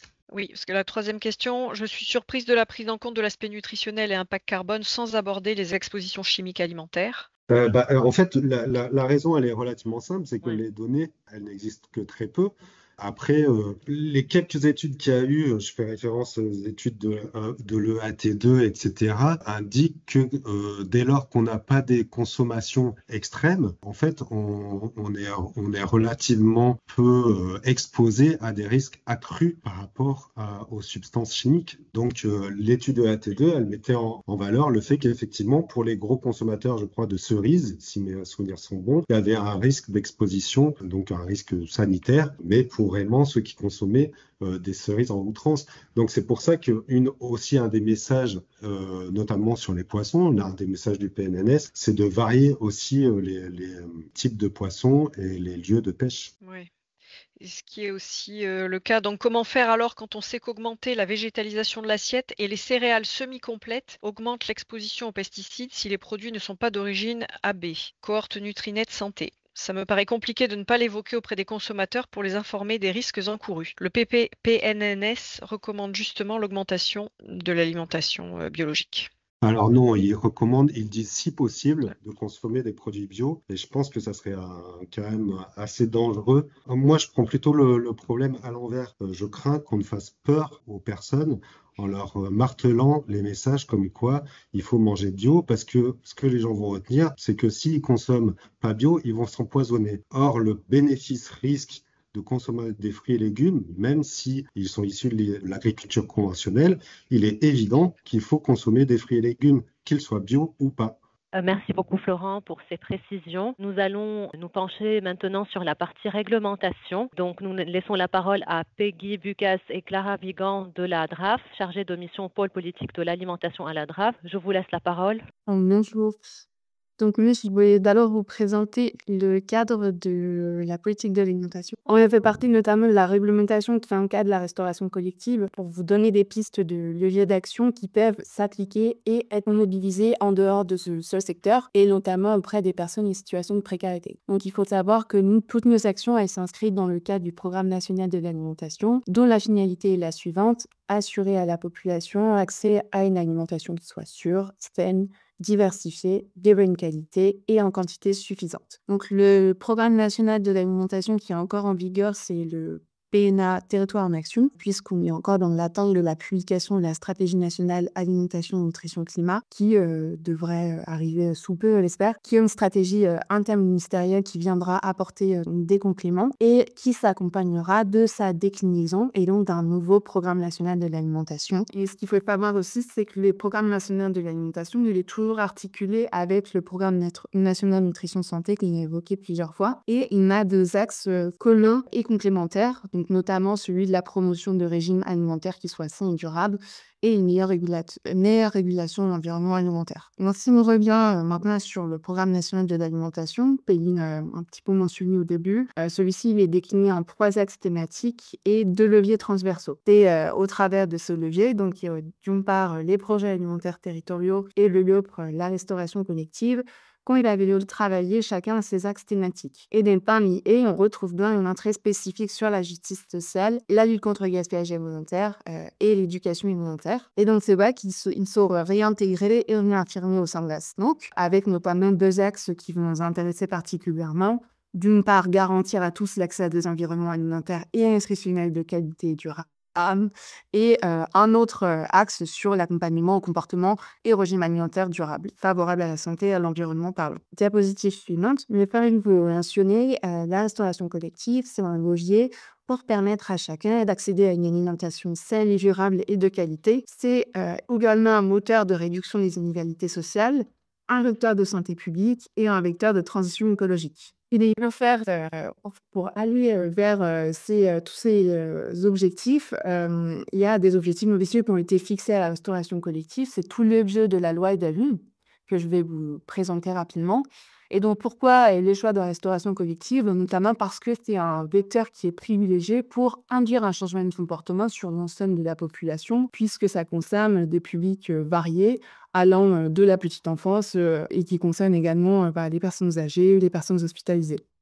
Donc, il y a 5 grandes mesures dans la loi Egalim qui s'appliquent au secteur de la restauration collective. Mais l'objectif ici, c'est pas d'entrer dans le détail de chaque mesure, mais c'est de vous montrer que certaines d'entre elles peuvent aussi être des leviers financiers qui s'appliquent au-delà du secteur de la restauration collective, puisqu'ils permettent de faire diminuer les coûts d'alimentation à la restauration collective, mais aussi au sein des foyers, pour allouer une alimentation de qualité pour l'ensemble de la population. Donc, la première grande mesure, c'est la plus connue, c'est l'obligation pour les restaurants collectifs de proposer 50% de produits durables et de qualité, dont 20% de produits bio. Ces produits ici retenus par la loi et donc qui concernent le label et les certifications suivantes que vous voyez là, sur la diapositive. Je ne vais pas rentrer dans le détail, mais ça concerne tous les produits agriculture biologique et tous les autres signes officiels de la qualité de l'origine, avec également les produits sous haute valeur environnementale, les produits avec l'écolabel pêche durable, etc. Le produit commerce équitable. Ce qu'il faut retenir, c'est que cette mesure, elle vise à améliorer la qualité des produits et elle permet donc de donner accès à un repas sain, minimum une fois par jour à tout le monde. Puisqu'on sait encore aujourd'hui que pour de coups, le repas collectif, ça demande aussi un repas complet de la journée. On a des témoignages ici, en tout cas en PACA, dans certains restaurants interadministratifs où certains agents confient que c'est 100 repas complétisés chaque jour. C'est également un enjeu fort de la restauration universitaire qui a justifié la mise en place pour les étudiants en situation de précarité du repas à 1 euro le Nécros. Donc, pour répondre également à des enjeux de santé et être en phase avec les recommandations du Programme national de nutrition santé, ça a été évoqué juste avant. Il y a donc également la mesure qui concerne la diversification des sources de protéines pour aller vers davantage de protéines végétales. Et donc, il faut bien avoir en tête que c'est également un levier financier pour les cantines et en fait pour tout le monde, puisque diminuer la part de protéines animales va venir réduire le coût alimentaire pour les ménages précaires, puisqu'on a vu juste avant, les protéines végétales se révèlent aussi non coûteuses. Ensuite, vous avez la mesure qui concerne la lutte contre le gaspillage alimentaire et qui impose notamment une réduction de dons pour les restaurateurs qui proposent plus de 3000 repas par jour. Là encore, avoir des réflexes de lutte contre le gaspillage, ça s'avère également être un levier financier à l'échelle de la restauration collective, mais aussi à l'échelle de l'ensemble des foyers. Et enfin, la dernière mesure, elle concerne la réduction du plastique. Là, ça ne vous concerne pas directement, mais voilà, avec l'interdiction d'utiliser des contenants alimentaires, d'eau cuisson, de réchauffe, de services en matière plastique et de proposer des contenants réutilisables pour la vente à emporter en restauration collective. Et je passe la parole à Peggy. Donc, on voulait quand même, au-delà de parler de l'alimentation durable, rappeler quand même, puisque la plupart des personnes qui se sont intéressées, je pense aujourd'hui à ce webinaire, sont les acteurs qui sont amenés à travailler sur le sujet de l'aide alimentaire et de la lutte contre la précarité alimentaire plus généralement, et donc qui ont des enjeux lorsqu'ils veulent organiser des activités pour pouvoir justement amener leur public, les bénéficiaires, les personnes concernées avec qui il et elle travaillent, à réfléchir sur leur alimentation, à faire éventuellement, au-delà de distribution des ateliers de cuisine ou de proposer la distribution de plats ou la conception de plats. Donc on voulait quand même rappeler qu'un élément fondamental, c'est déjà de s'assurer d'être bien en règle, on va dire, et d'avoir les bons réflexes vis-à-vis de la réglementation hygiène et sécurité des aliments, puisqu'on dit la plupart du temps, il y a une forme de ce qu'on appelle la pyramide, le paquet hygiène, qui dit bien que pour toute action de distribution ou d'action liée à l'alimentation, il faut s'assurer qu'il y ait une bonne traçabilité des dons qui sont faits, lorsqu'il y a transformation des produits, de bien s'assurer que les locaux dans lesquels sont stockés, transformés les produits sont bien dans les règles d'hygiène élémentaires, qu'ils sont également bien stockés au niveau des températures. Voilà. Il y a des bons réflexes qu'il faut avoir en tête. Alors, je ne vais pas m'étendre longtemps dessus, puisque en plus, pour toutes les associations qui demandent une habilitation aide alimentaire pour avoir l'autorisation de distribuer et d'avoir accès potentiellement aux dons issus de la banque alimentaire, il y a un webinaire dédié spécifique qui va leur être proposé pour toutes les associations qui vont avoir cette habilitation à venir. Mais pour toutes les autres qui ont déjà leur habilitation, une petite piqûre de rappel est parfois importante. Et donc, du coup, tout simplement, en fait, il faut avoir des règles de bon sens, s'assurer toujours de bien respecter la chaîne du froid et du chaud, bien faire attention quand il s'agit de manipuler des denrées animales ou d'origine animale, où il y a des règles spécifiques. Le fait aussi de bien réfléchir à la manière dont vous organisez vos activités pour faire en sorte que les locaux soient propres, avoir des bonnes pratiques d'hygiène. Et donc pour ça, il y a des formations qui existent ou des données, des documents standards sur lesquels vous pouvez vous appuyer. Qu'il est important de pouvoir aussi, lorsque vous avez des questions, repérer que vous pouvez vous adresser aux services en fait en charge de ce suivi au niveau départemental qui sont les DETSPP ou les Direction départementale protection de la population. Donc ça encore, on peut facilement trouver les coordonnées de ces instances, de ces services déconcentrés départementaux. Donc du coup, il y a aussi un impératif qui est tout simple, mais bien distingué aussi dans la gestion de vos stocks de produits et de voir quand les utiliser, ce qui doit ne plus du tout être distribué ou utilisé, c'est de bien distinguer les dates limites de consommation, où là, en fait, le dépassement de cette date, c'est impératif, il ne faut plus utiliser ou distribuer cette denrée, alors que ce qu'on appelle la date de durabilité minimale qui, en grande surface, c'est marqué généralement à consommer de préférence avant sur les produits. Là, en fait, il n'y a pas une obligation de ne plus les utiliser. Donc, dans le fait de pouvoir organiser des distributions ou des ateliers, avoir cela en tête pour aussi lutter contre le gaspillage alimentaire, c'est important, mais surtout ne jamais prendre de risques et toujours vous fier à votre bon sens. Si en termes de texture,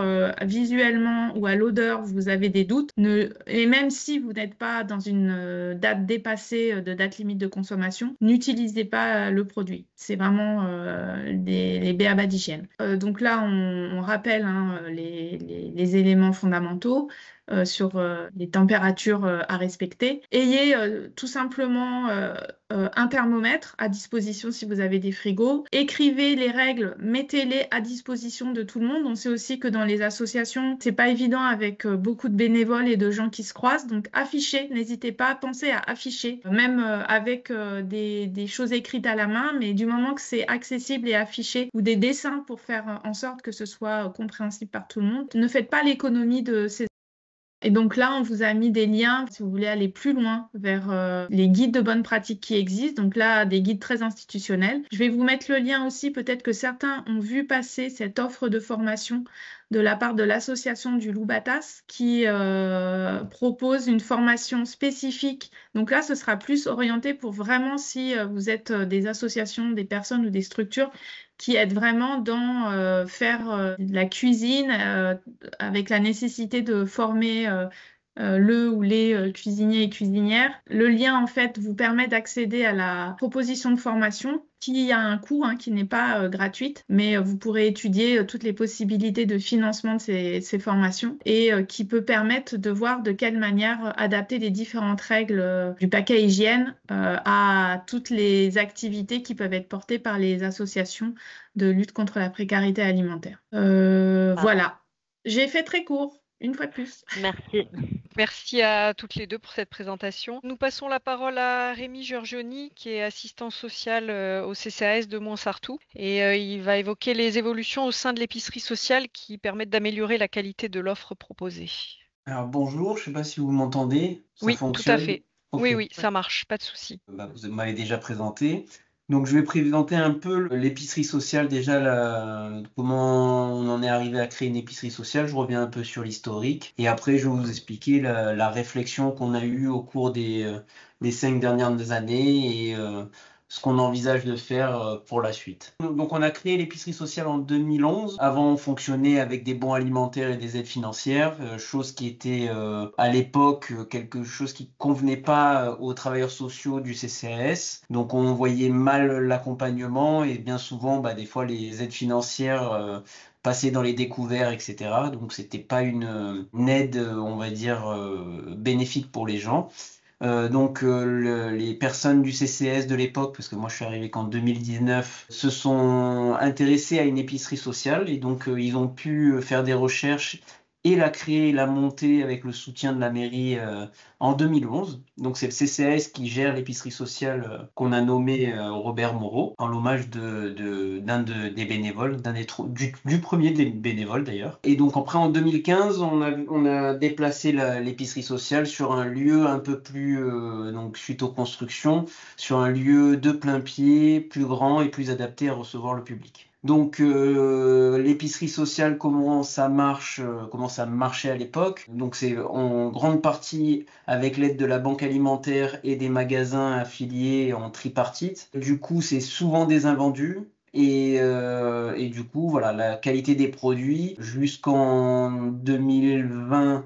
Avant le passage de la loi, les produits étaient quand même à 3-4 jours de la date de péremption, mais chose que la loi qui est passée, qui a été appliquée à partir de 2020, a accéléré donc la possibilité de mettre des produits directement à la vente dans les magasins à moins 50%, a amené une réduction des dons et en plus de la qualité des produits. Donc bien souvent, ils arrivaient à date limite. Voilà, la réflexion qu'on a eue à partir de ce moment-là, c'est en fait on est en train de transmettre des produits que tout le monde ne veut pas en fait, que personne n'a acheté.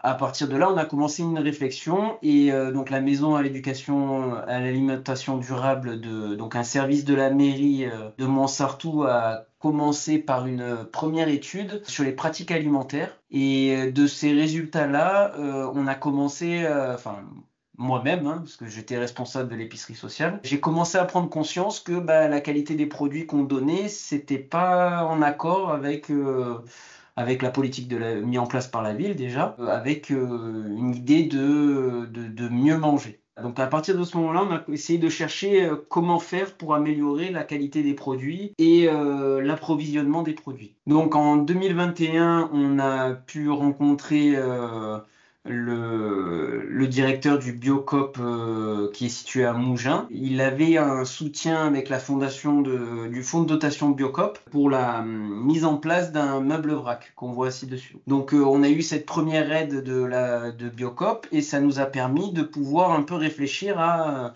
ce qu'on pouvait faire avec le magasin Biocop, de proposer des produits avec, on va dire, une meilleure origine, on va dire. Et surtout des produits qui ont été directement achetés, qui ne sont pas issus d'invendus. De là, on a noué un partenariat pour lequel on a fait du vrac et alimentaire, donc là vous voyez en photo, mais aussi du vrac hygiène. Donc vrac hygiène qui marche très bien, qui n'a pas eu besoin de beaucoup de motivation pour les gens. Ils ont compris le système tout de suite. Par contre, le vrac alimentaire, j'avoue, c'est une difficulté qu'on porte depuis 2021. On n'arrive pas à les inciter à réduire et à prendre plutôt en vrac plutôt que dans les sachets directement proposés en rayon. Donc de là, on crée un rayon bio, donc avec une offre bio directement dans notre épicerie et qui est alimentée par les collectes qu'on fait au Biocop Mougins, aux dons des gens, mais aussi aux dons financiers,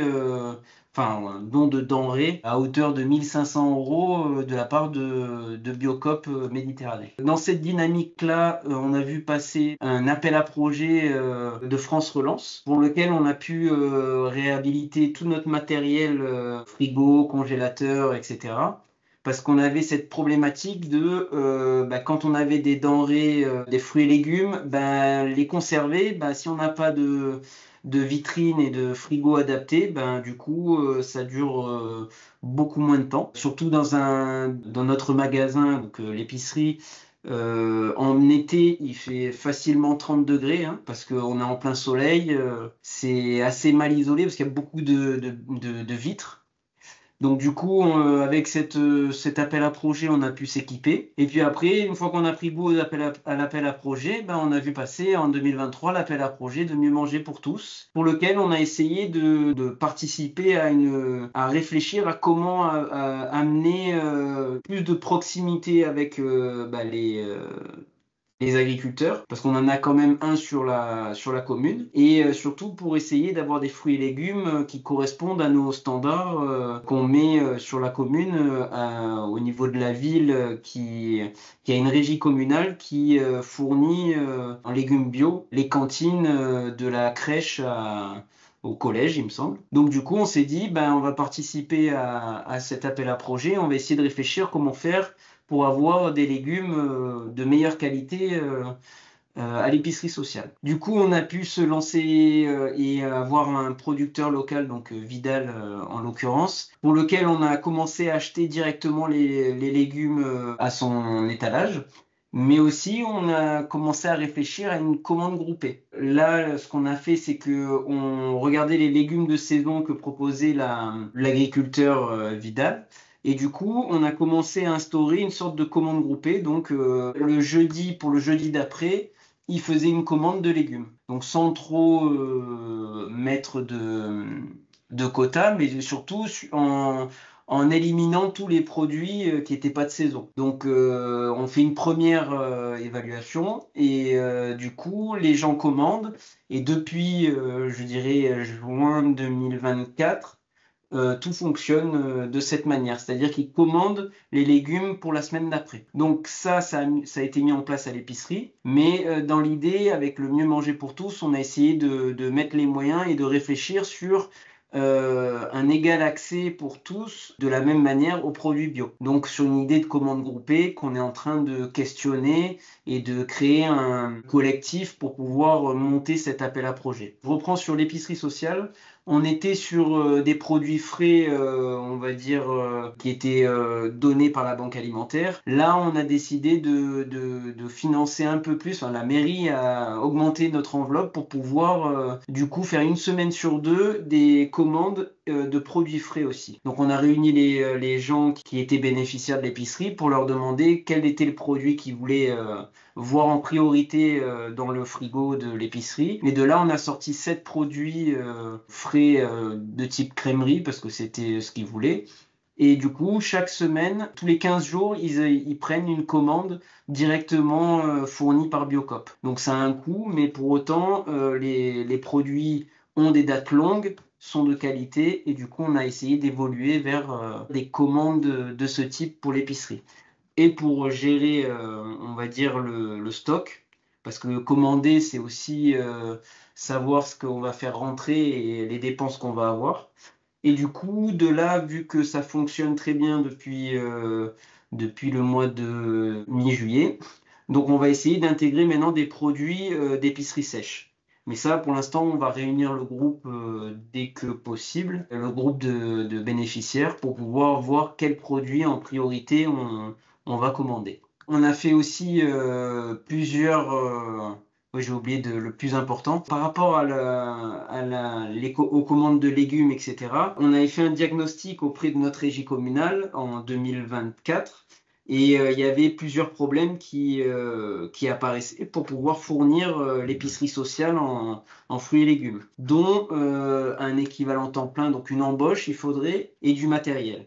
Et donc, dans notre mise à jour de notre appel à projet Mieux manger pour tous, on les a intégrés et ils ont été validés. Donc, depuis le 15 juillet 2025, le CCAS a embauché un maraîcher et l'a mis à disposition de la régie agricole pour accompagner cette augmentation de production. Ce que ça touche au niveau en 2024, et on est à peu près sur le même ordre d'idée sur 2025. Pour notre commune de 10 000 habitants, on a 78 familles accompagnées. Ça fait à peu près 150 personnes. Il n'y a qu'un seul salarié qui est là une fois par tous les jeudis. Et il y a 4 bénévoles qui aident à faire tourner justement cette histoire de commande groupée et de choix des produits. Et là, j'ai fait un peu, sur le premier semestre, j'avais fait un peu des calculs de poids distribués. Alors attention, faut prendre tout ça en poids, hein.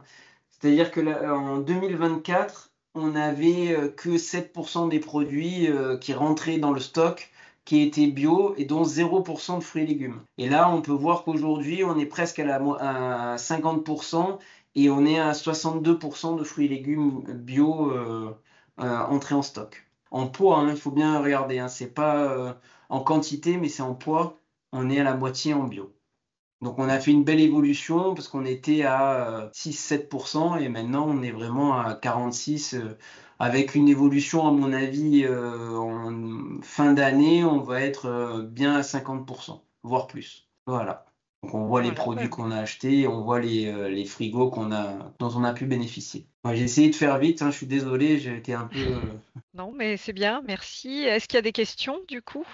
Moi, j'en ai une, je me permets, j'ai Oui, levé la allez-y. main oui. et du coup déjà bravo, même si on connaît déjà le projet et que on le trouve très intéressant. Et ce qui est intéressant aussi, c'est la complémentarité, en tout cas l'appui que vous avez trouvé en travaillant avec, on va dire, le PAT de Montsartou. Enfin, pour Montsartou, c'est la MEAD, la Maison de l'éducation et de l'alimentation durable, c'est ça?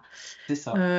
Puisque Montsartou, en plus, a la particularité d'être une commune qui a une ferme municipale, donc la fameuse régie dont vous parliez, que vous aviez C'est ça. réussi à construire un projet Mieux manger pour tous qui permet d'avoir un maraîcher dédié à l'approvisionnement finalement de l'épicerie. Donc moi, ma question, c'est qu'au global, du coup, le budget global qui vous a vraiment permis de changer complètement d'approche et de faire un énorme bond en volume et en qualité des produits. D'une part, le montant global et d'après vous, pour une association qui va démarrer avec pas forcément l'accès au financement important, c'est quoi les trucs qui peuvent permettre de commencer à amorcer cette démarche que vous avez construit là et comment Alors, est-ce qu'il y a eu un déclic qui s'est fait aussi chez vous en tant que voilà, responsable du en fait, CCAS?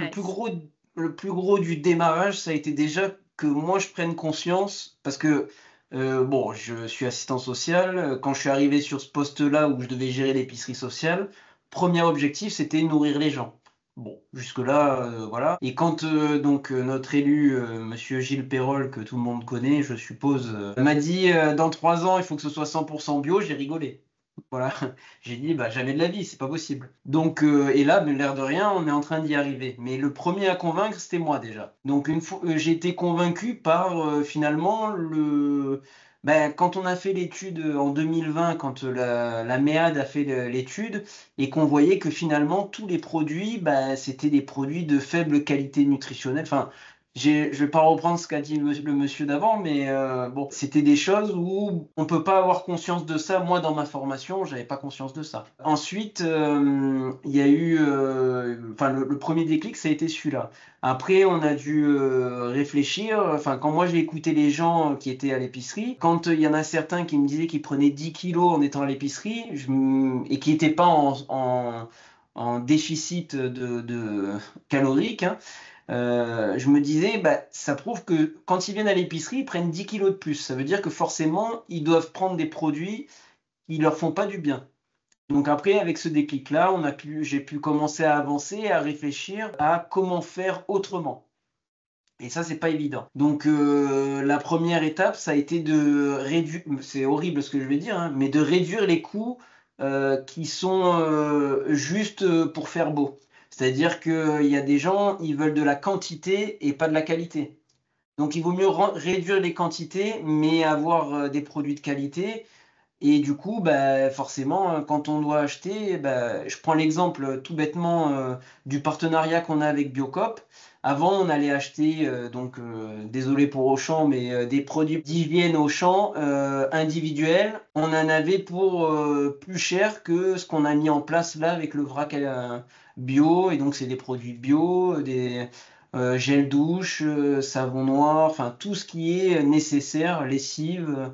Et du coup, en fait, il faut toujours réfléchir de manière différente. Ça, c'est des choses qui sont assez difficiles parce que on est facilité par les coûts. Par exemple, la banque alimentaire a un dispositif, elle nous fait payer à moindre coût, c'est normal. Mais en même temps, ben, on n'a pas le choix. Et des fois, quand on a le choix, on essaye de se diriger vers d'autres produits. Donc, on a eu ça aussi. Donc, moi, je pense que les choses à faire, c'est de chercher des partenariats et des partenaires, on va dire, qui ont des choses à gagner aussi, hein, parce que faut pas. Je pense que les magasins, ils le font aussi pour avoir de la publicité ou bonne conscience, je sais pas. Ou même des fois c'est juste pour faire bien, hein. Ils sont dans cette optique-là et c'est très bien, hein. Je sais qu'avec le magasin de Mougins, la Biocoop, c'est très bien.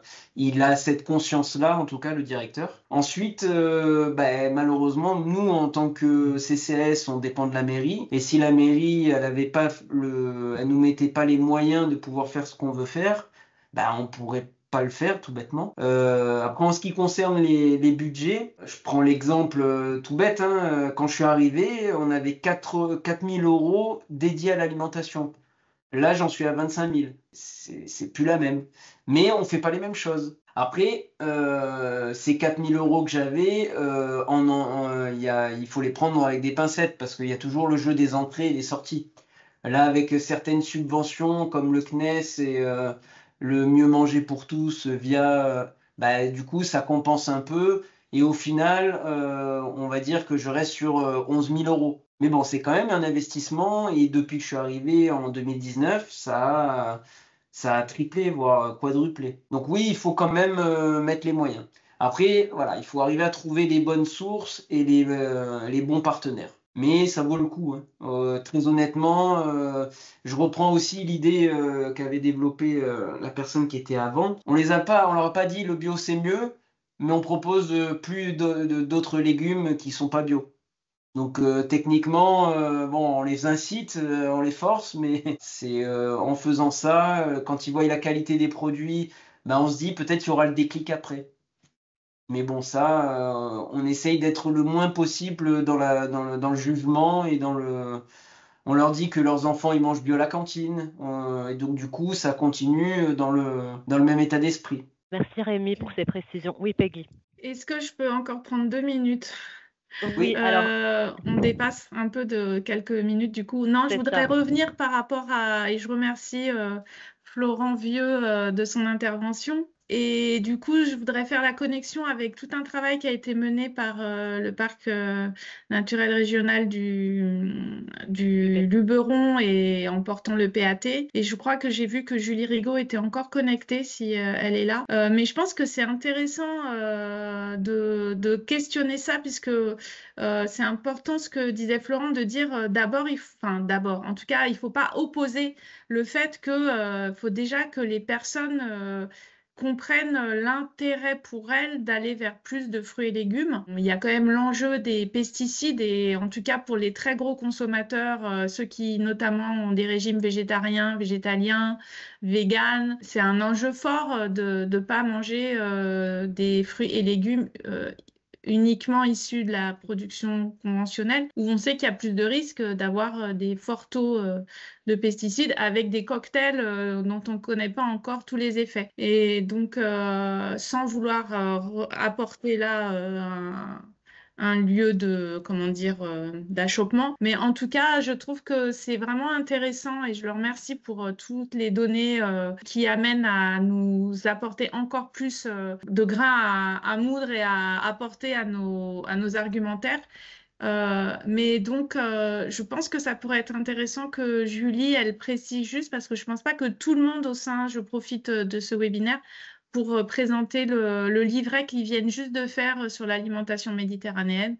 Et voilà, je me permets. Oui, alors Julie, je ne sais pas si tu souhaites je suis là. Évoquer rapidement le livret que vous avez élaboré sur l'alimentation méditerranéenne.